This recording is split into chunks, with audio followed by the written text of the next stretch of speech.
What we do here is go back.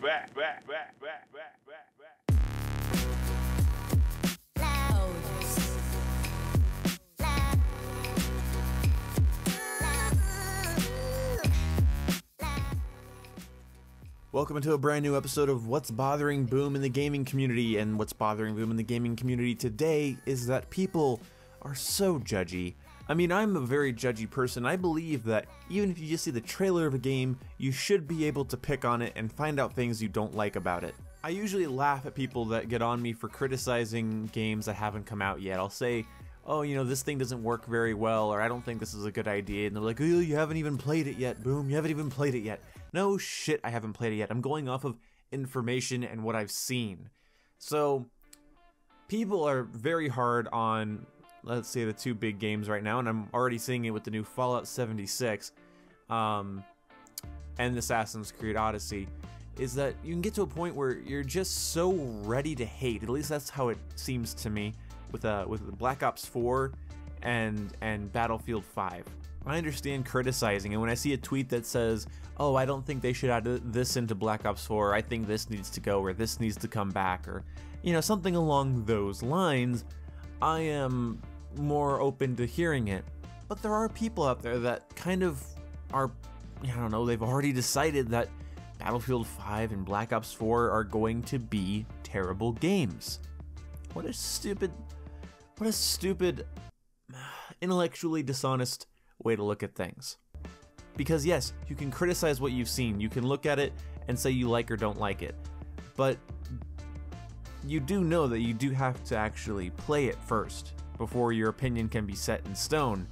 You might be wondering, Boom, what the hell is the point of this video? Okay, so you can criticize what you've seen, but you don't have a hard opinion about it, duh. You know, that's what people are doing. Here's my thing. I think a lot of people are ready to hate. They are ready to hate the next COD or Battlefield trailer. They are ready to be mad. They are ready to be critical. They are ready to pick on it. And when the game comes out, surprise, surprise, they don't like it. They don't give the devil his due. They do not pay it any sort of, well, let's hope, you know, cautious optimism. You know, they don't pay it any of that. It's going to suck. It's going to be bad. I've heard people say that Battlefield 5 will be the death of the Battlefield franchise, and we've not even seen one multiplayer match of it, or one campaign level. We've seen what you could describe as a concept, a very self-aware, kind of goofy, over-the-top concept. Now, I don't know if those people think that trailers are the deciding factor of whether or not a game's gonna suck. I mean, come on, Infinite Warfare's trailer got so mass disliked before we even saw a full multiplayer match, and then people didn't like it. It's like, well, I can see a lot of good in that game, some bad, but I see a lot of good in it, and maybe it's because I wasn't going into it with this sort of mob or meme mentality deciding to hate it. Because yes, you can predispose yourself to hating something. That could be the pretense of playing the game. And that's why I say, if you hate a game, take a long break from it and come back to it with a fresh slate. And maybe it won't be as bad as you remember, because sometimes you kind of, you know, immortalize the issues of a game, and then when you go back to play it, you realize they're quite mortal and they're not too terrible. But maybe the success of a game is predicated on the quality of its trailer, or its realism, or its historical accuracy. I don't know. I don't know. Maybe they do think that, but I don't think that's the case. I think whether you're Bethesda or DICE or Treyarch or 343 or Ubisoft, you have to create something that has a fun gameplay loop that keeps people coming back for more. So what I'm saying is that it's not that you can't criticize or maybe even be mad about a trailer or what a game is. Maybe it's setting, maybe it's time period, maybe it's style. Maybe you didn't like Black Ops 4 is going to be near future like Black Ops 2. Maybe you didn't like that Battlefield 5 was going to be World War II. That's fine, but you can't set yourself up to hate it. Oftentimes we create an opinion about something. Let's say, for a simple example, this thing is bad, and then you go to deal with that thing, and because you desperately don't want to be wrong, look at it. Every part of it is bad. And that's where you get people that don't like something but can't explain why, or do like something but can't explain why. They can't give you reasons other than, oh, because I do, oh, just deal with it, because they're constantly emotionally setting themselves up to like or dislike. They can't define why. When you go into things with an open mind, and you go into things critically optimistic, cautiously optimistic, even pessimistically optimistic, you go into a game like that, you can come out with a nuanced, interesting to listen to opinion that is constructive in some way, or is at least deconstructive in the right way. But do you think the problem with Battlefield 5 will be that it's not historically accurate enough? No, it'll be if the gunplay sucks, if there's nothing to unlock, if the maps are boring, if the destruction is toned down, if the gameplay doesn't give you the Battlefield feeling you want. That's the reason it's going to be terrible for you. You might want to virtue signal to people about how for equality you are, or for how historically respectful you are. Maybe you want to do that. But deep down, when it comes to your video games, you're probably not too worried about anything other than, is it fun to play? Do I enjoy this? Does this challenge me in the right ways? Does this give me what I want in the right ways? And that's what this shit's gonna come down to. Frankly, that's what this shit's gonna come down to.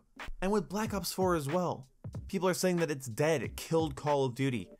Like, fucking hell, like, when people type that, do they have some sort of out-of-body experience? Do they really feel that fucking enlightened? No. I'm sorry. I thought Call of Duty was supposed to die when Titanfall 1 came out. I thought Battlefield 3 was gonna kill Call of Duty. It doesn't die, because it provides something people want. The moment Call of Duty stops being what people buy Call of Duty for, it will start losing those player numbers. Yes, the sales on each Call of Duty go down a little bit. Obviously, that's true for anything. The sales on book volumes go down, like even just like in the Harry Potter books, in Shades of Grey, in the Twilight novels. Maybe you go to the Game Grumps channel and you go to watch one of their videos, and like part 1 has over 1 million views, part 2 has just under 1 million views, and then part 3 has 700,000 views, and part 4 has 800, but then the next one has 600,000, the next one has 700,000, and then it kind of steadily drops from there until it finds the audience that is going to stick with it forever. So Call of Duty has had its crazy high rise, and then it had its fluctuation, and now it is grabbing the people that are in it for it, and they're the ones that don't constantly look back at Modern Warfare 2 and say, that was the last good Call of Duty. It'll weed those types of players out, and you'll get the people that play Call of Duty for what Call of Duty is, and they'll stay steady. So we'll see that with every game. We'll see that with every game franchise. But it usually applies to games that come out every year, every 2 years or every 3 years. You get past that, and people have time to forget, and maybe it brings in a whole new crowd because of how much time was between it. So Call of Duty and Battlefield are past their pilot episodes, and now the viewership drops down until it steadily finds its viewer base. I guess it's a video game, so it'd be player based, but you understand what I'm saying. So don't get ready to hate something based on pre-alpha gameplay, or a simple trailer, or especially when the trailer is just like conceptual. It's just like explosions, gunfire, here's the setting, bam bam bam, here's this character, bam bam bam, oh, here's what you can do, oh, here's a little game mechanic, okay, buy our game. Like, don't get so judgy about it. How am I supposed to take your opinion seriously if I feel like you're just ready to hate it from the start? I hate channels like that. That's why I don't watch them. When they're predisposed to be so overly critical that nothing can pass. It's like, fuck, like, I know the answer before I click on your video. Not interested. Keep an open mind, keep a nuanced approach, and then you can see what happens. In the meantime, keep calling everybody a fanboy, or a cuck, or a sheep, until you can sleep a little bit better at night knowing that your punions on games are better than everyone else's punions. You got the best punions. Fuck off. See you when I see ya. Goodbye.